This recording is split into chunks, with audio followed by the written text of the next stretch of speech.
Hello दोस्तों, आज मैं लेकर आई हूँ बहुत सारा किचन टिप जो नई गृहिणी हैं उनके लिए बहुत ही यूज़फुल होगी और काम आने वाला भी है। तो चलिए वीडियो को पूरा देखते रहिए। हेलो दोस्तों, वेलकम बैक मेरे चैनल पे हर दिन की तरह आप सबका स्वागत है।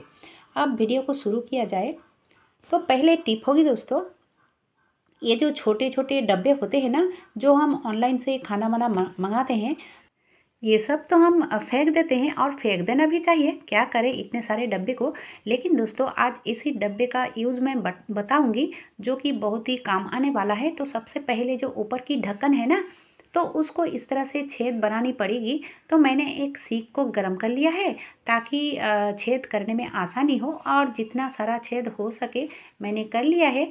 अब चलिए, ये तो ऑनलाइन की डब्बे थी, तो कोई भी छोटा मोटा डब्बा हो या फिर इस तरह की जो दही के होते हैं ना, प्लास्टिक की, या फिर ऑनलाइन की जो खाना पाना मंगाते हैं वो सब, तो बड़ा होगा तो भी चलेगा। अब चलिए, इस तरह से मैंने दोनों को छेद बना लिया है। अब इसमें मैं क्या डालूंगी और कैसे कहाँ पे इस्तेमाल करूंगी, हाँ दोस्तों ये बहुत ही यूजफुल होगी, क्योंकि अभी तो गर्मी का सीज़न है और गर्मी में कहीं पे भी बैठो तो वहाँ पे मच्छर मक्खियाँ इतना आता है, इतना सताता है कि हम ज़्यादातर एक जगह में बैठकर काम नहीं कर सकते हैं। तो इसीलिए ये टिप है दोस्तों। तो यहाँ पे मैंने लिया है 2 चम्मच करके नमक, और उसमें डाल दिया है डिश वॉश हो या फिर हैंड वॉश हो, कोई भी दोनों में कोई भी चलेगा। या फिर आपके पास अगर डिश वॉश या फिर हैंड वॉश नहीं है तो आप यहाँ पे शैम्पू का भी यूज कर सकते हो। तो 1 चम्मच के करीब डाल दिया है, और यहाँ पे मैंने 2 डाला है जो नेपथोलिन होती है ना, नेपथोलिन की गोलियाँ।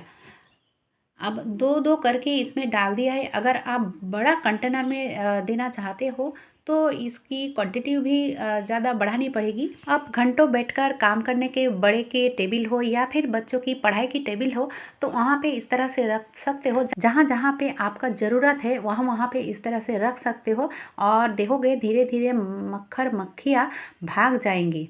तो चलिए अब देख लेते हैं अगली वाला टिप। तो ये जो नेट है ना, तो इसको मैं खोलकर काम में लगाने वाली हूँ, क्योंकि इस तरह की जो जाली होते हैं बहुत कुछ में आता रहता है, जैसे कि फल में भी आता है इस तरह की जाली है।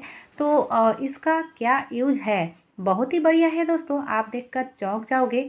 ये जो साबुन है, जब छोटे हो जाते हैं ना तो हमें हाथ देने में अच्छा नहीं लगता है, हम लोग यूज नहीं करते हैं।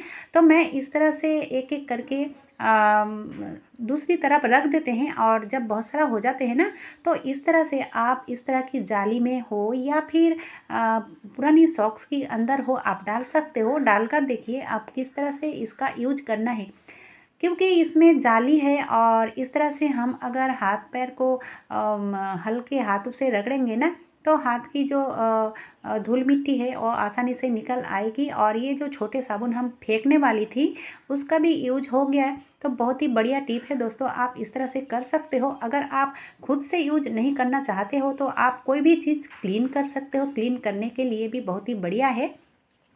चलिए अब देख लेते हैं अगली टिप। तो अगली टिप क्या होती है कि जिस जिस फर्नीचर हो या फिर कोई भी चीज़ हो हम हर रोज़ यूज करते हैं, तो यूज करने ना करना ये तो बहुत बड़ी बात नहीं है, लेकिन दोस्तों उसको क्लीन करना बहुत बड़ी बात है। क्योंकि अगर ये सब चीज़ क्लीन नहीं रहेगा तो हमारी हेल्थ खराब हो सकती है। तो आज का बहुत ही एक सरल टिप मैं बताने वाली हूँ, जो कि झटपट काम बहुत सारा काम हो जाएगा। एक बड़ा सा कटोरी में मैंने लिया है एक शैम्पू, और उसमें डाल दिया है थोड़ा सा पानी, करीब 1 डेढ़ गिलास पानी मैंने डाल दिया है। अब नरम कपड़ा ले लिया है, जो गंजी का कपड़ा होता है ना, उसी तरह की कपड़ा मैंने लिया है। अब चलिए, ये जो डाइनिंग टेबल की ग्लास है इसको मैं उसी शैम्पू की पानी से एक बार पोंछ लिया, और पोंछने के बाद दूसरे कपड़े से नॉर्मल वाटर में इसको वॉश करने के बाद इसको पोंछ लिया। तो देखिए ये करने में ना 2 मिनट भी नहीं लगेगा दोस्तों। अब जो उसी शैम्पू वाला पानी था ना, तो जो टेबल मैट था उसको भी मैंने इस तरह से क्लीन कर लिया, और ये करने में 1 मिनट भी नहीं लगेगा। अगर आप टेबल मैट को हर रोज़ क्लीन नहीं करना चाहते हो तो कोई बात नहीं, आप हफ्ते में 1 बार कर सकते हो। लेकिन ये जो डाइनिंग टेबल है इसको तो क्लीन करना चाहिए। अब चलिए खाना वाना बनाने के बाद हम जो ओवन है उसको भी तो क्लीन करते हैं। तो अगर हम एक साथ एक शैम्पू को इस तरह से घोल लेते हैं ना, तो देखोगे उसी पानी से ये सब क्लीन हो जाता है। तो मैंने ओवन को भी इस तरह से रगड़ लिया और जो वॉल है उसको भी इस तरह से उसी शैम्पू की पानी से मैंने अच्छे से सफाई कर ली है। अब उसके बाद सूखे कपड़े से इस तरह से पोंछ देना है दोस्तों। तो देखोगे ये सब चीज़ जो है ना कभी भी पुरानी नहीं होगी, क्योंकि अगर हम हर रोज़ करते हैं तो ये जल्दी ख़राब नहीं होता है, यानी कि ज़्यादा ख़राब नहीं होता है। अगर हम बहुत दिन बाद बाद ये सब करते हैं तो ये ज़्यादा ख़राब हो जाता है और क्लीन करने में भी बहुत टाइम लग जाता है।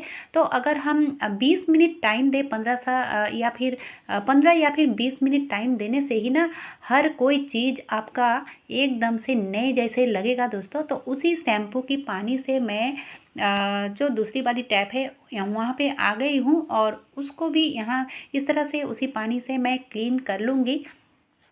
तो आपका घर में भी अगर लगे कि ये वो चीज़ क्लीन करना है तो आप एक शैम्पू की पैकेट से क्लीन कर सकते हो, बहुत सारा चीज़ आपका क्लीन हो जाता है। तो चलिए अब देख लेते हैं अगली वाली टिप। अगली टिप होगी कुकर की ढक्कन को लेकर, क्योंकि कभी कभी हम ऐसा खाना बनाते हैं और अंदर से जो निकल आती है ना और इतना गंदगी से चिपक जाता है कि हमें क्लीन करने के लिए यानी कि मांजने घसने के लिए हाथों का जोर लगाना पड़ता है। तो अब जोर लगाने की कोई ज़रूरत नहीं है दोस्तों। ये देखिए इस तरह से अगर ज़्यादा गंदगी हो जाए ना, चिपक जाए, तो आप आधा घंटे के लिए पानी में भिगो के रखोगे। तो आप जब इसको मांजोगे ना तो आपका हाथों की जोर नहीं लगेगी और बहुत ही इजीली से ये क्लीन हो जाता है। तो इस तरह से आप आधे घंटे के लिए भिगो के रख सकते हो पानी में। अब चलिए ये तो मैं क्लीन कर लूँगी स्क्रबर की मदद से, लेकिन ये जो भाल्व की जगह है ना तो यहाँ पे अगर इस तरह की खाना बना अंदर घुस के रहेगा तो बैक्टीरिया जमा होती रहेगी, और अगर इसके अंदर बैक्टीरिया जमा होती रहेगी तो हमारी हेल्थ भी ख़राब हो सकता है। तो ये देखिए दोस्तों, जो दवाई की छिलके होते हैं ना, तो इससे आप इसके अंदर घुसा घुसा कर क्लीन कर सकते हो। बहुत ही आसान तरीका है, क्योंकि ये जो दवाई की छिलके हैं ये तो हम फेंकने ही वाले हैं। अगर हम इस तरह से यूज़ कर लें, इस्तेमाल करने के बाद फेंकेंगे, ये देखिए दोस्तों इसके अंदर से कितना गंदगी निकला है। तो अगर ये आप हर रोज़ करना नहीं चाहते हो तो हफ्ते में एक बार ज़रूर कीजिएगा इस तरह से क्लीन, तो बहुत ही अच्छा रहेगा। तो चलिए ये टिप भी आप फॉलो कर सकते हो। बढ़ते हैं अगली टिप। अगली टिप क्या होती है कि रोटी तो हम हर रोज़ बनाते हैं, एक ना एक टाइम तो रोटी बनाना ही पड़ता है। तो ये जो आटा है ना, हमारी रोटी बनाने के बाद रह चुका था और इसको मैंने फ्रिज में रखा था। तो देखिए फ्रिज से निकालने के बाद नेक्स्ट टाइम जब हम रोटी बनाने जाते हैं ना तो ये बहुत ही टाइट हो जाता है। तो टाइट आटे को आधा घंटा या फिर 1 घंटा लग जाता है नॉर्मल होने में। तो आप ना 1 मिनट में ये नॉर्मल कर सकते हो। तो मैंने कुकर के अंदर डाल दिया 1 गिलास करीब पानी, और उसी टिफ़िन को यानी कि आटे वाले टिफ़िन को मैंने इसके अंदर डाल दिया। अब चलिए इसको सीटी बजाना नहीं है, सीटी तक हम वेट करूँगी।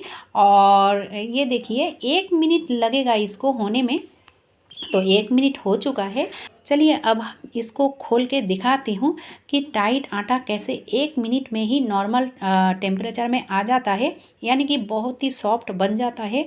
और आपको रोटी करने के लिए आधा घंटा या फिर 1 घंटा नहीं लगेगा।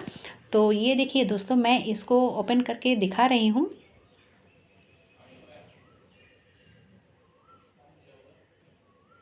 एकदम से लग रहा है कि अभी अभी इस आटा को गूँथा है।